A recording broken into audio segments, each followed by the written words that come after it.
Even in New India, the LGBTQ community is still left fighting for equality. This is a positive thing because what people don't understand is 377 is not only a sexual thing but it also has a lot of other implications. मैं बहुत उम्मीद कर रहा हूँ कि इतने सालों से जो हमारे हक के लिए जो अपील की गई है तो पॉजिटिव ही आएगा। मैं खुद एक ट्रांस वुमेन हूँ, मैं एनजीओ के अलावा किधर और जॉब नहीं कर सकती। मेरे जैसे बहुत सारे ट्रांस वुमेन्स हैं जिसको काम करना है बट वो सेक्शन 370 से बहुत सारे आते हैं जो पॉलिसी नहीं है हमारे लिए, बट सेक्शन 377 एक बार हटा दिया जाएगा हमारे लिए भी बहुत ही बेनिफिट होगा। But with the new petition comes renewed hope. The Supreme Court giving the NDA government 7 days to make their stand clear after a fresh plea reached the top court seeking quashing the draconian section of 377 which criminalizes homosexuality. Keshav Suri, one of the petitioners who has raised extraordinary ground, a completely unique, fresh ground before the Supreme Court, whose petition has been admitted. Now, Keshav Suri is making the argument before the Supreme Court as to how, apart other ramifications of having 377 be a criminal offence, there is this impact or implication to the GDP as well. Top leaders of the BJP in the past have called homosexuality a mental illness. But now the LGBTQ community is looking to the center with fresh hope. Even legal luminaries of the nation are now batting for the cause. The Supreme Court failed to realize that every person has a constitutional right. It doesn't matter whether you are in a minority or whether you are in a majority. That is all what is the LGBT rights all about. So after the review was dismissed, a portion of these people came to me. And after I studied the judgment of the High Court, I was quite convinced that the Supreme Court should retrace or recall its view. With new hope for the rainbow, and as the chorus grows for equality, Mirror now asks, why is there no place for the LGBTQ in New India? Is it the government's business to criminalize what happens in someone's bedroom? Is it time we do away with the draconian Section 377? Let's debate. You're watching the Urban Debate with Mirada Faye D'Souza. Good evening. Thank you for joining us. It's the big question. Is it time that we finally got rid of Section 377 that criminalizes completely consensual sexual activity between two adults? Is it anybody's business what goes on inside of closed bedrooms after we have been given a constitutional fundamental right to privacy? As the Supreme Court now examines the matter and has given the government a week to put forth its stand, it's a good time now as citizens to make our voices heard, to allow the government of India to understand how we feel about it. So our phone lines are open to you, so is Invol, so is Twitter. Tell us what your opinion is. Feel free to call in. In the meantime, joining me on the show, Anurag Naidu, activist with Think Right. Kritika Khatri is the spokesperson of the Sanatan Sanstha. Neha Nagpal is the petitioner's lawyer. Jerry Johnson is an LGBTQ rights activist. Vikram Singh, former DGP Uttar Pradesh. And Sushant is an actor and LGBTQ rights activist. Sushant, thank you so much for joining us. I'm going to open this debate with Vikram Singh because it's a very interesting take. Mr. Singh, where do you stand on this? Is it time to put 377 behind us and move forward like a truly equal country? Very good evening, and good evening, ladies and gentlemen. You may recall, Faye, that in your last episode on the same subject, I was one of the most outspoken and vociferous spokesmen and who strongly stood by Section 377 of sexual intercourse against the order of nature. But I was checked by my students, I was checked by many, and I did my homework. Today I would say that if legal luminaries like Mr. Mukul Rohatgi say that every person in India has a constitutional right, I stand by it. Every person has a constitutional right. There are things that may have been relevant 150 years ago, in 1861, but they need to be a relook. The same countries which legalized 377 have done away with Section 377 in their own countries. And there are Western countries and there are countries who have done away with. So before we become judgmental, we need to see what is anachronistic, what is relevant and what is irrelevant. And on a lighter vein, in 1974, Neil Diamond came out with a number, Traveling Salvation Show, and he said, "Hear ye all God's children, black and white." And today, when he, before his retirement 3 years ago, when he said, "Hear ye all God's children, black and white, gay and straight, all ye God's children." So Neil Diamond has revised his lyrics to incorporate those in the LGBT community. And I would say that there is a lot of merit in what Mr. Mukul Rohatgi have to say, what Neil Diamond has to say, and therefore thing need not stay merely because it has been in a statute book for the last 150 years. We need to revise the statute books. We need to see that a single person, not a single person, is ostracized and denied of his constitutional rights. Mr. Singh, unfortunately, you're in Noida right now, and so I can't shake your hand, but you couldn't possibly imagine how happy I am to hear what you just said. So Vikram Singh has changed sides, and he's decided now that, that he's pro-LGBTQ rights activist. So the only one in the studio with me is Jerry Johnson. We got another person on our side. So we're going to do this. There are 1.3 billion people in this country. We'll do it one at a time. One person at a time. With each conversation. Mr. Singh, thank you so much for that. It is such a pleasure to hear that. Jerry, it's a pleasure to hear people change their minds. Indeed, and I really want to applaud the DGP for being a thoughtful person, for holding a position and then thoughtfully investigating it, examining his position, and then coming up with a different point of view today. Which is all we expect from people. Which is all we expect. Just be thoughtful investigators of the truth. And in fact, he brought up a very good point. He said that the countries that instated this law in us, the Commonwealth, namely our colonial masters, the British, in fact, apologized, like just a few days ago, Theresa May, the Prime Minister of the UK, apologized for having left behind this Victorian prudish law among the Commonwealth countries. And we, like colonial hangovers, seem to want to hold on to this law for some reason. And not just hold on to it, but defend it, come on national television and defend it, which is embarrassing. But I applaud our DGP for not doing that. Yes, I'm so happy. This is such a good note to start the show. I'm so glad I started with Vikram Singh's opening statement. let me bring in our other guest, though. Anurag Naidu with Think Right joins us from Bangalore. Anurag Naidu, tell me where you stand on 377.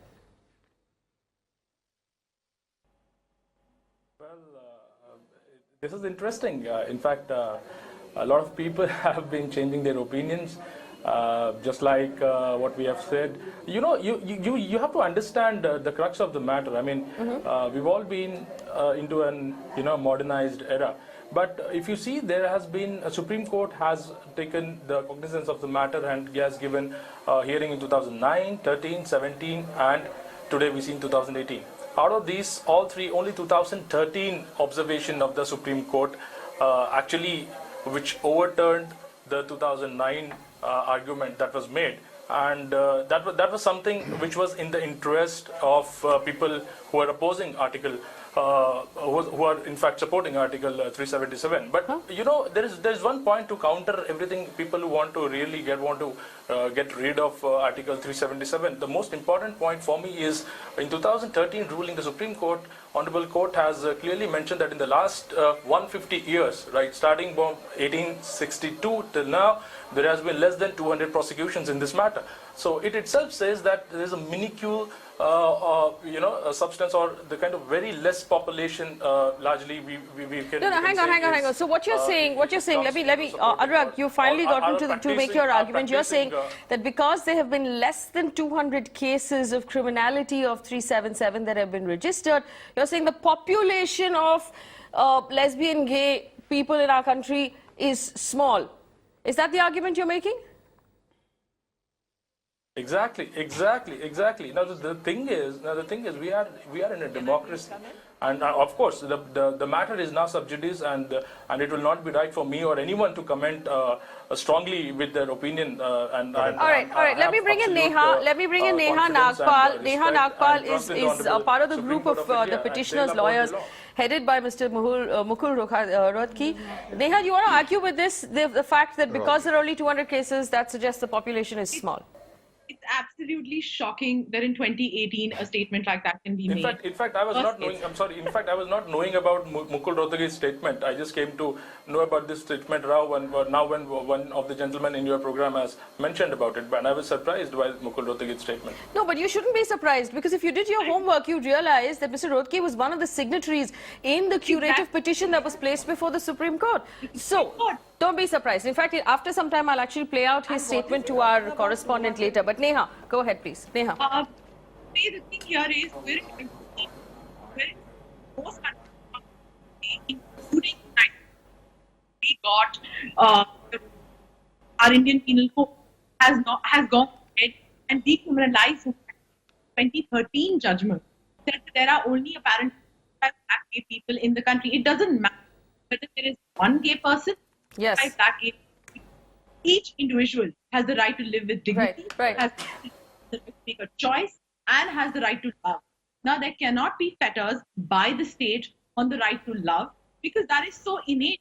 Who you are is so innate to you as a person that nobody has a right to come and say, hey, you, another man is wrong. The privacy judgment also says that. Yes. All right.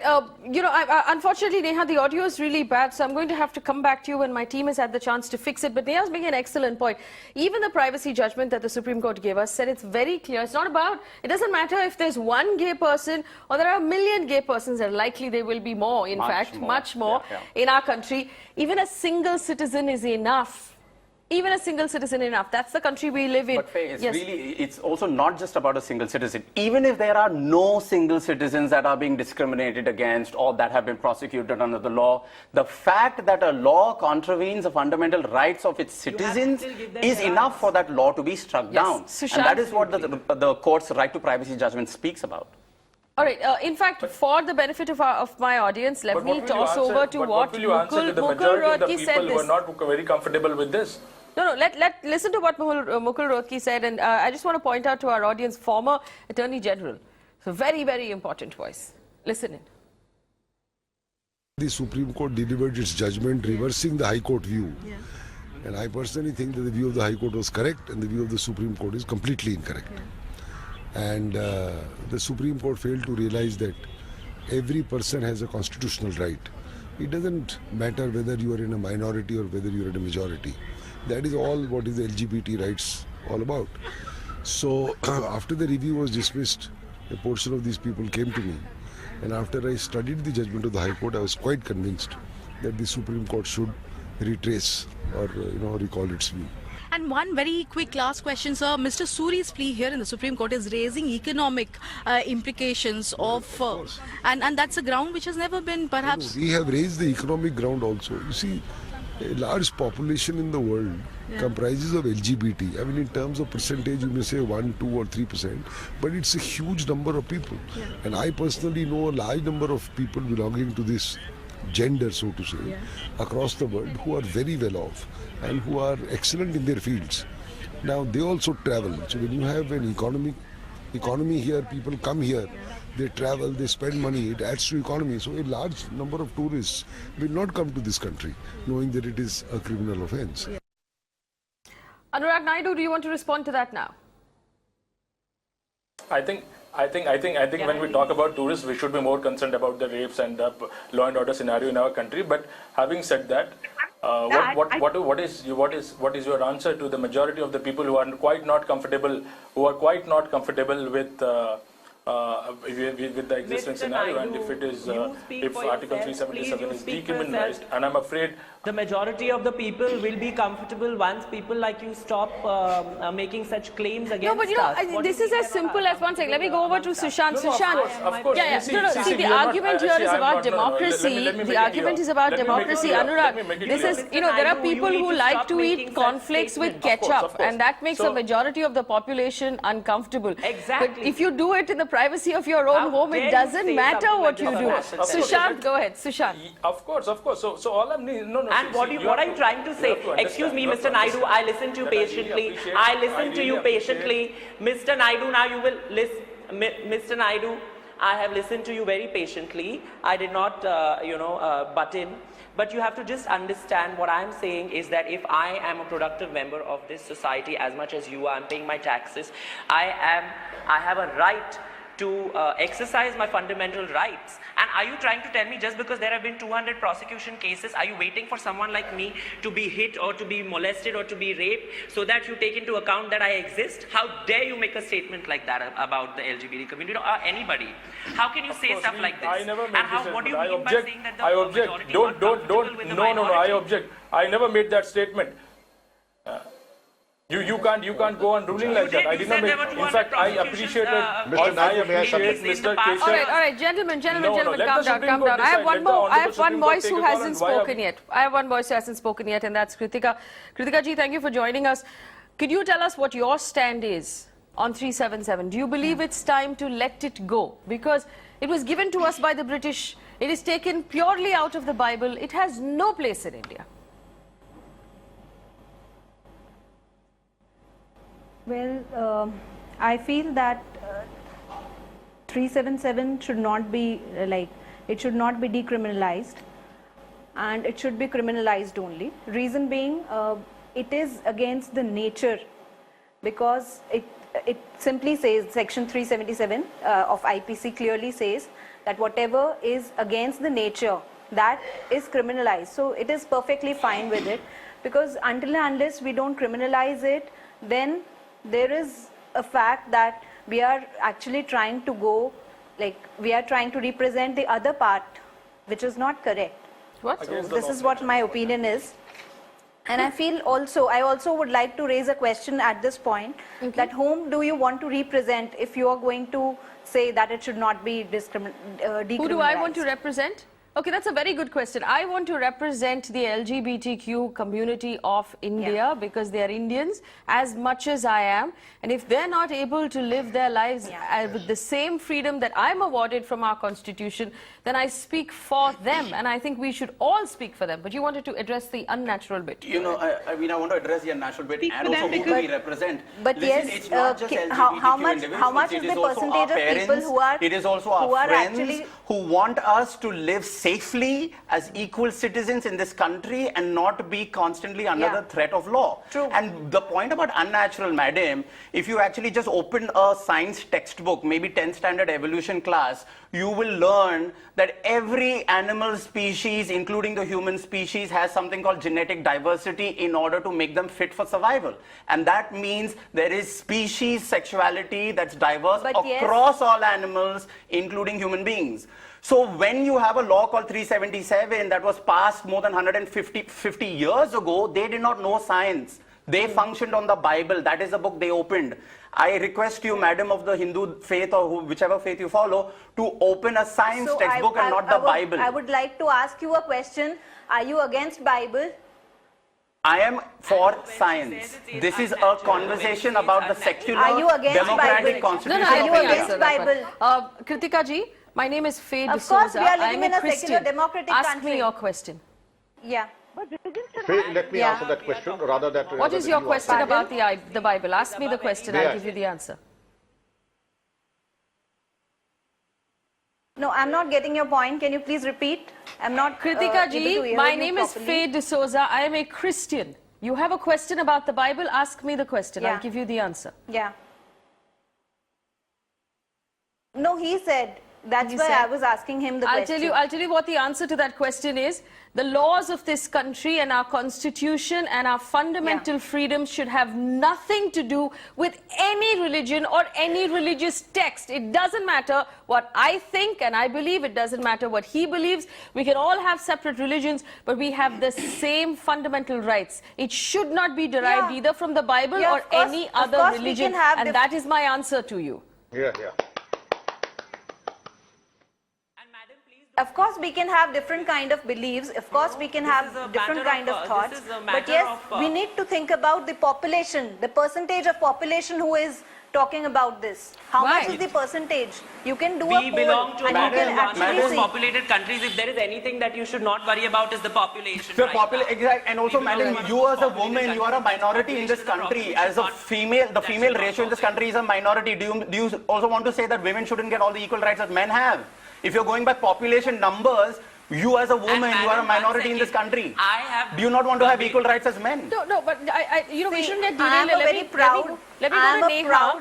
Because women that's of not this how our country, democracy and I feel works. that I'm given all equal rights. I think that's not how a democracy works. In fact, it is the opposite of a democracy when you only go with what the majority wants. Correct.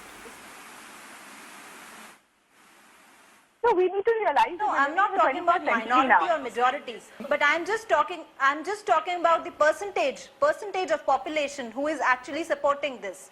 I'm just talking about the percentage. If you have the figures, please give. Your numbers. No, but Kritika ji, you seem to be misunderstanding your own statement. It's about majority or minority. Vikram Singh, go ahead. If somebody is doing a wrong activity, Kritika ji, with the and if greatest I of feel respect, that may I? the person is right and I'm actually supporting it, it's not correct. Pardon? Vikram Singh, please go ahead. Kritika ji, till about 6 or 7 months ago, I was a very outspoken and a vociferous advocate of Section 377. But I did my homework. The Constitution is the highest Ramayana and the Bible for all of us Indians, and that guarantees certain fundamental rights to all of us. Even if the LGBT community is half percent, just a single individual or no individual, the fact remains that every person who is an Indian citizen has basic constitutional rights of non-discrimination and certain basic freedoms, certain basic liberties. His home is his castle. And to that extent, I would say that we hold everything, every person, and quoting for your scriptures, you have Shikhandis, you have Brihandalas, you in their own, nobody condemned them, nobody castigated them, nobody challenged them. Everybody had a respect, and in fact, if we do our homework, we understand that Brihandala, Shikhandi, they were all incarnations of God. And let us understand, it is not for us to be in judgment. We cannot be judgmental. Look, Mukul Rohatgi is not an ordinary individual. He's somebody of one great repute in the legal world. And what he says has a lot of merit and substance. About the Bible, of course, I believe in the Bible. I hold it to be sacred. No, Seek ye first the kingdom of God and his righteousness, and all things shall be added unto you. Obviously, but it is not that I take every scripture lock, stock and barrel. Science is important, so is the Constitution. And the dignity of every individual is sacred. Right. Neha, go ahead, please. Neha. Yeah. So my point here is that while we using religion, we are going down the religious path. Let's not forget that Kama Sutra happened in India. Let's not forget that, as Mr. rightly pointed out, that Shikandi existed in India. And here we're talking about basic human rights, how people have the right to live in peace, how people have the right to be holistic people. You cannot interfere in what goes on into somebody's bedroom. And there are two aspects to 377 which we need to acknowledge. One is the economic aspect of how we are draining the human resource, the human capital of this country, because they are being forced to live in a way, I'm sorry, don't get me wrong, but schizophrenic lives. They have to put up a front that we are what society accepts us to be, but deep down inside they are something else. Is that what we want from our demographics? Then the second aspect of 377 comes into play in heterosexual relationships, which is a little bizarre because 377 is also used as a harassing tool in a consensual heterosexual relationship. So there are so many different aspects of this law which are so bad and so debilitating on humanity that it needs to just go. Absolutely. And let me bring Anurag Naidu back into the conversation. Anurag Naidu, there were several things in history that were considered natural and legal until it was outlawed, and our society is better off for it. Take, for example, slavery, take untouchability, child marriage, dowry, triple talaq. Triple talaq being the latest, which was considered tradition, it was considered normal. There was a lot of opposition to removing it, but we removed it, and we can all agree that we're better off now that it's gone. Wouldn't you also agree, Anurag, that even this is something that we should remove because it prevents so many people from having basic human rights? Yeah, of course. If you see the Constitution, if you go Article 15, 14 and 21, you will really realize that, yes, there is the Constitution actually inclines towards abolishment of Article 377. Having said so, what about the majoritarian of people? If somebody is not comfortable with this having in the society, what is your answer to them? I mean, these are also the question. I mean, if tomorrow some gentleman goes to the court and says, look, I'm not comfortable with what's going on around me, and what do you have to say to them? That's a good question. I acknowledge your question, and I'm going to seek answers for it. I know Jerry wants to answer. Jerry, go ahead, please. So I'll give you a direct answer through the mouth of the justice who passed the judgment on the Right to Privacy Act. He said, quote, majority acceptance is not a valid basis to disregard the rights of some people. So when you are living in an environment where you are comfortable with slavery, where you are comfortable that there are some people who are your slaves, and now you're thinking, oh, that convenience is going to go away. That is not enough to continue the institution of slavery. Similarly, in a country where the majority of you may think that your heterosexual lives are unaffected by 377, even though, as Ms. Neha pointed out, that it is not enough justification to continue to deny the people their full and fundamental rights to equality, to liberty and privacy. Consensual adults in the privacy of their space, the government and the law has no business interfering. Right. I also want to point out to you, before I bring in Sushant, just one second. I want to point out to you, and my answer to your question is this. We have laws against vulgarity and obscenity and sexual behavior in public in our country. What we are asking for is the right to do what we want to do in private. So it shouldn't make you uncomfortable what's happening behind closed doors in somebody else's bedroom. Yes, exactly. If they do it in front of you and you believe that it is obscene, there is a law that you can then refer to. You can go to the court. You can seek. I think we have provisions for that. Yes. Absolutely. So Sushant, go ahead. Sushant, respond to that. Exactly. You know, I would just like to bring the economic part of it, because I have, I'm on the board of 3 international organizations, and the first gay Indian to be on part of these international organizations. The thing is, according to the Business Insider, worldwide, it costs us to be homophobic about $119.1 billion. So, as the gentleman earlier who stated that, there are various tourists from all over the world who will be scared to come to a country which they believe is not friendly and is so draconian in its approach, which we are not, mind you. And when this person says, that other gentleman who said that the majority is uncomfortable, I mean, I think you should do your homework. You are only uncomfortable because that's homophobia and that's an irrational fear which you need to kind of cure. It's not my fault. I'm not doing anything obscene on the streets, and if you feel uncomfortable, well then you need to be comfortable as I am with my sexuality. You need to be with yours. I'm not telling you not to wear something or not to do something which is parliamentary and which is fantastic. You can do what you want as long as you're not being obscene on the streets. I don't want to be running around naked. Are you trying to suggest that I will be doing that if I get my fundamental rights to privacy? What is your argument really? This is about human rights. This is as simple as that. And for me, and this is what you need to know, yes. I am born out of straight parents. My mother and father are straight. For them, I'm not their gay child or their straight child. I'm their child. And that's what you need to understand. You cannot give there are so many teenage people who are committing suicide. Don't you have no shame? And you're going to make this argument and say that though there are only 200 prosecutions. It's very shameful, sir. It's very shameful. I also want to point out that every argument, and the best way to test, whether your argument holds water is to flip it and try it both sides. So what happens if there is a homosexual person in India who finds heterosexual sex kind of uncomfortable and gross? Will you then pay heed to their discomfort? Does your argument hold water both sides? All right, let me bring in some people on the phone line.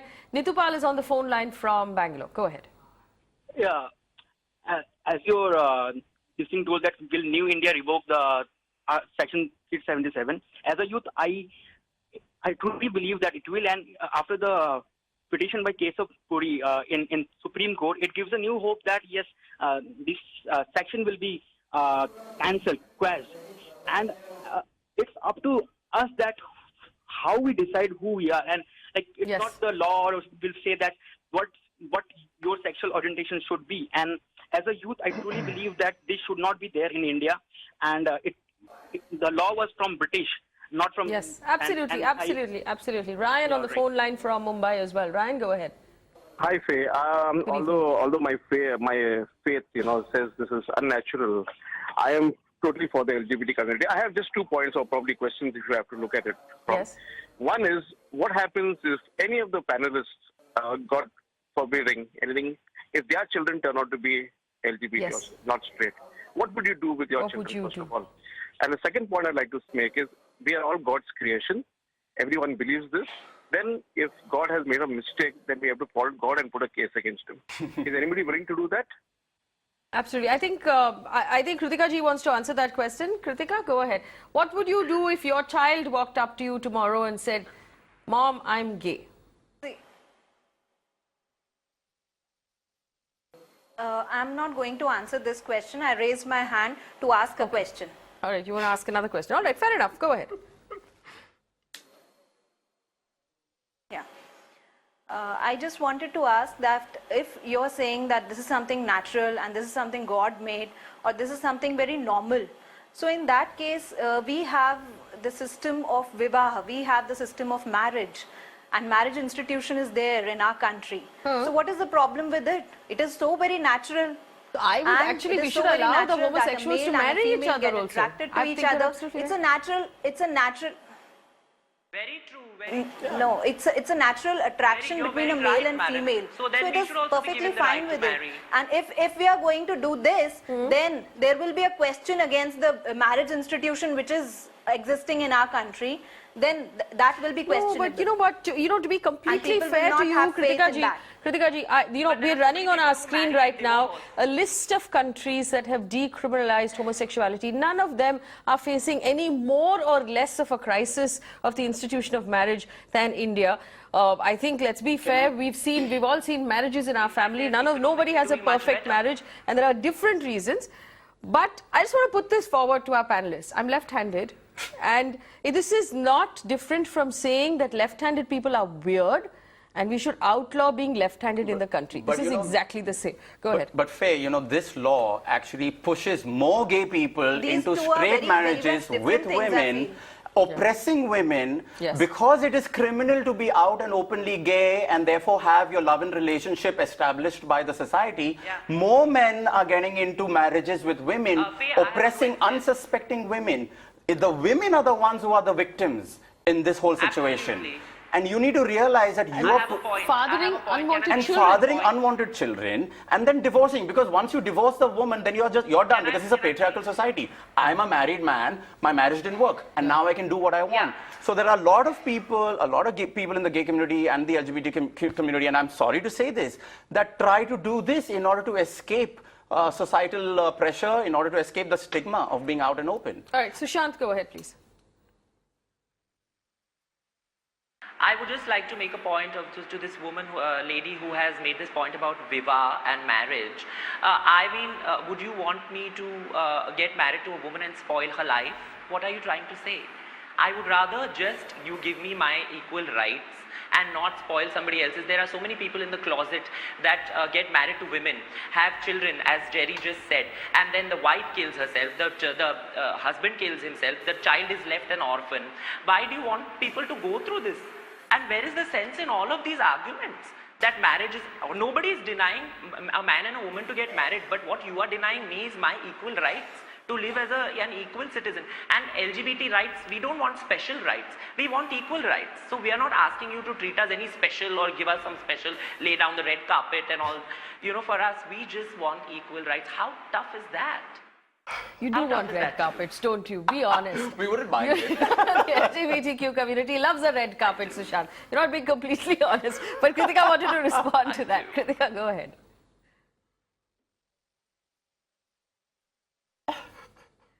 Kritika ji, go ahead.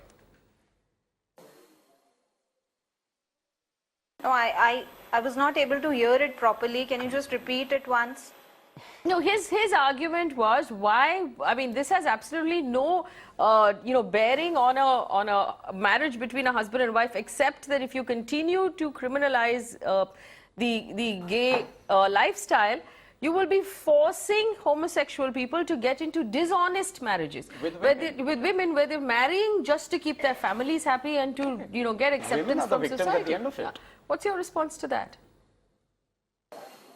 See, whosoever is dishonest in a marriage or whosoever is trying to harass a woman is punishable under law, and that should be done to that person, whosoever he is. That is not a question. But whosoever does wrong to a woman, are you going to wait for that person to marry the woman, spoil her life? Punished under the law. Are you going to wait? No, we are not forcing anybody. All right, hang on. Let me bring in Vikram Singh. If those gay people are doing wrong to women, then it's their fault. It is the fault of that gay person who is trying to actually harass the woman. It's the fault of that person. Okay, hang on. This will go round in circles. Vikram Singh. Kritika ma'am. See, if the gay man is trying to... Kritika ma'am, may I suggest that if a person is forced into matrimony... Let me put on my point once. Let me put on my point once. I did not interrupt. I raised my hand and then I said... No, but what is your point? You're not able to make your point clearly. What is the point you're making? If a gay man is trying to harass a... If a gay person is trying to harass a woman, his wife, and then you're trying to actually advocate that person, then that is completely wrong. Are you trying to advocate that person? So Kritika, you've not understood anybody's argument here. One second, gentlemen. One second, Sushant. You remove the argument of marriages. Nobody's harassing anyone. No, Kritika ji, you've misunderstood the argument. What happens when you force a gay person into a marriage with a woman because society expects that from a boy? So he'll get married. He's not harassing her. They're just unhappy together because they don't love each other. And that's the question. Her within a year. They will eventually leave each other. Vikram Singh will respond. Vikram Singh, there's nothing illegal about getting married and getting divorced. We are living... There is nothing illegal when two persons against their biological preferences are forced into a secular and a democratic country. Into a marriage. All the more reason, ma'am, that you should be respectful towards the personal choices of every person. If two people against their biological preferences are forced into a matrimony, rest assured it is quoting a recipe of disaster. I would say, rather than force people and then put them through a lifelong trauma, anguish and a possible suicide, please be fair-minded. I would also recall I've done my homework in this. Yes. Ismat Chugtai wrote a novel 60 years ago, Lihaf. And it is not, we always have swept this problem underneath the carpet. Let us acknowledge that this is a problem. Let us acknowledge that we have wronged a particular community. Let us acknowledge that we need a course correction today. I, for one, have resolutely seen the LGBT, I must confess before you, with utmost contempt. And without taking recourse, I have relentlessly pursued them. But I feel that was a horrific mistake on my part, and I'm sorry for that. And nobody can do that. It is wrong morally, it is wrong ethically, and it is wrong legally also. Right. Kritika, do you want to respond to that before I go to my callers on the phone line? Okay. You can go on to the callers. Okay, all right. Bibisra Nath is on the phone line from Mumbai. Go ahead, please. Hi, Faye. Good evening. First, I'd like to thank you for being so amazing on Mira Now. And I would like to say this on behalf of the entire LGBT community. Thank you so much. Secondly, to Vikram sir, I have seen you talk every time on various urban debates, and I feel so proud for the stance that you've taken today. My question are for two people. One is Anurag Naidu and the second one is Pritika. Anurag sir, you were constantly talking about the 200 cases that have been officially filed for the LGBT community. But don't you think those are just official numbers and those are not really the ground numbers that people from the LGBT community face? I personally, being a member of the LGBT community, I've seen so many cases of mental health issues that people face, which lead to a lot of, as Sushant was saying, a lot of problems at our workplace with respect to making friends, with respect to being orchestrated from the society, with respect to getting into forced marriages and ruining our lives. And you're just seeing those 200 numbers. So what would you say to that? And the second question is to Kritika, ma'am. You said that there are laws for gay men to harass, gay men who end up harassing women in a marriage. Ma'am, what about the rights that we have as gay men? How are we being protected? Why should we give in to a society who force us to get married ultimately? Very good questions. I have Goshika on the phone line from Mumbai as well. Goshika, go ahead. Hi. So I'm so glad to be here. I'm so glad we are having this discussion. I think it is very important. Yes. Because I understand. All right, we seem to have lost that. Okay, Uma also on the phone line from Mumbai. Goshika, we'll try and get back to you. Uma, go ahead. Yes, Uma here. Good evening, very good evening to all of you and every listener. I am a teacher and I have only one point which might be 377. It is about, I want to see as a teacher, other teachers, nurses, doctors, the auto driver, the cook at my home, the maid servant, everybody, everywhere in our society, these people I want to see around us, working, having, everywhere, just normally accommodate them. Forget criminalization, let's just absorb them with us. Yes, absolutely. Very well said, Uma, that we should, and I'm sure that these people are around us. We're just not giving them the confidence and the freedom and the acceptance for the LGBT community to come out and say who they really are. And that's really what we're fighting for. And that's what the appeal is that's gone before the Supreme Court today. Let's give everybody equal rights so an LGBTQ person can be honest about who they are in their workplaces and not face discrimination and not live in fear. So I'm going to answer these. I'm going to get the answers to these. The last caller, I really had tears in my eyes. Anurag Naidu, that question that was asked of you by our first caller. Go ahead. Yes, so definitely I believe there are more than 200 cases which have not come to the fore and which have not been brought to the notice of the authorities. I totally agree with that. But having said that, when we are talking about the official number, we are comparing that official number with the rule books of law. And that's why we are saying that the law looks to be supporting the abolishment of Article 377. So let us leave it to the courts to decide, and let us have complete trust on the Honorable Supreme Court, and I'm sure they will uphold the law. Okay, that's two down. That's two down, I think. All right, so we've got two people. So we started off with an even Stevens panel of 3 against 3. We're now only Kritika. We can compare cultures with culture. If you're comparing with the number of cases registered, so if you're talking about that, we should also be comparing with the rule books. Okay, we're only Kritika left. Kritika, you want to answer that question that our viewer asked of you. What about the harassment when someone who is homosexual is made to get married against their wishes because society forces them? Is that not harassment as well?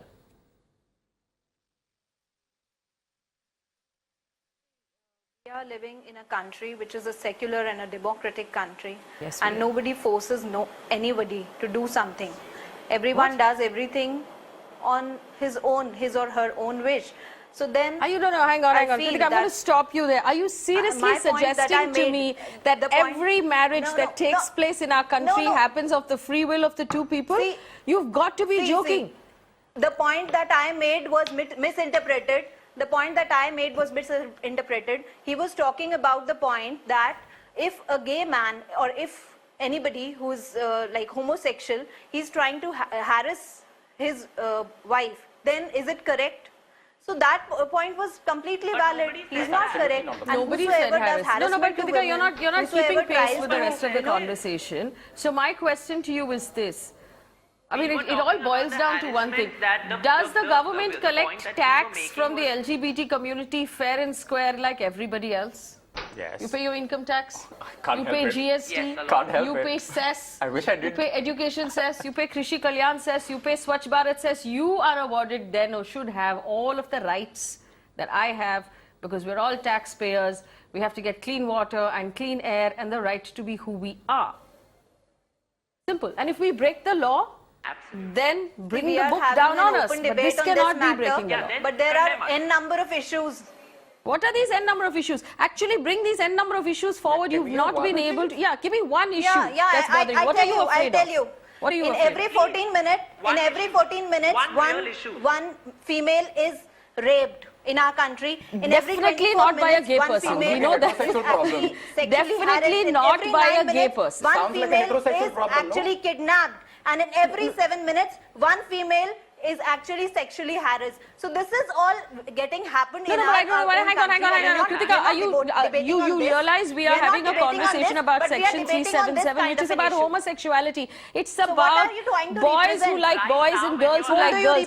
None of them are raping girls, I promise you. What are you talking about? What are you talking about? Are you against the people? There are children who are you against the general public? Are you against the general public? And they are molested. We are not saying. No, hang on. 1 second. I don't understand what your point is. Everybody's right. What is your point? Kritika, what are you talking about? Why are you talking about rape? How is that relevant to this conversation? We are debating on such an issue, but are you going to debate on the point that why every 14 minutes one girl is raped in this country?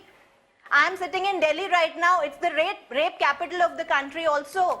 So are you going to debate on this? Okay, I'll tell you what. Kritika Khatri of the Sanatan Sanstha obviously does not watch my channel often enough because she thinks we do not talk about rape. I wish, Kritika, we lived in a country where there was no need for me to talk about rape, but I wind up talking about rape every day until a point where people walk up to me and ask me, rape ka channel chalate ho kya? So don't what about and fling something random into this conversation because you can no longer defend your stand.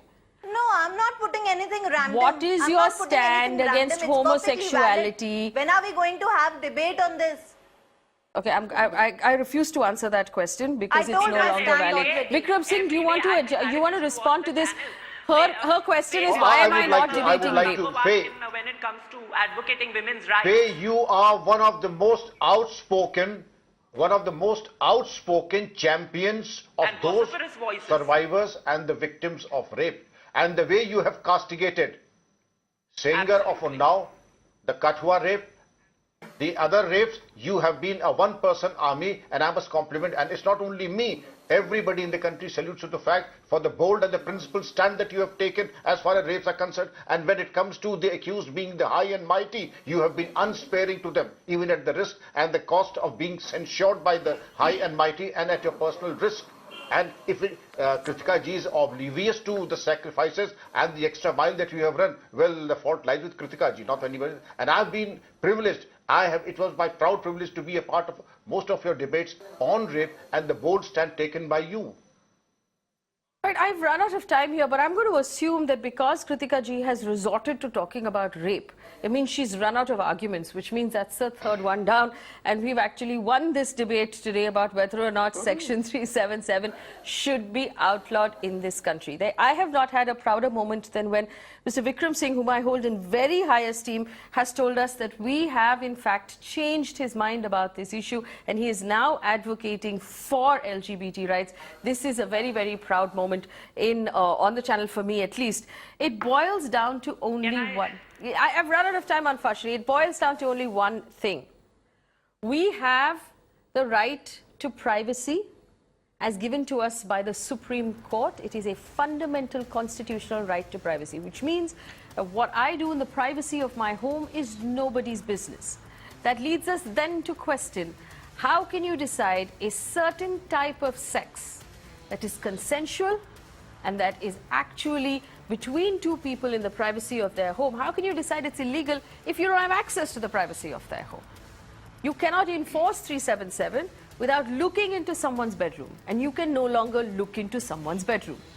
By that argument, 377 is a piece of garbage that belongs in the bin, and the faster we get rid of it, the better it will be for all of us. For anybody else who's listening, if you find lesbian and gay people uncomfortable, you have two choices. My recommendation to you is to befriend some of them. Some of my best friends are gay. They're wonderful people. If you don't want to do that, then lump it because nobody cares what you think. In a democracy, it is not necessary for everybody to be comfortable.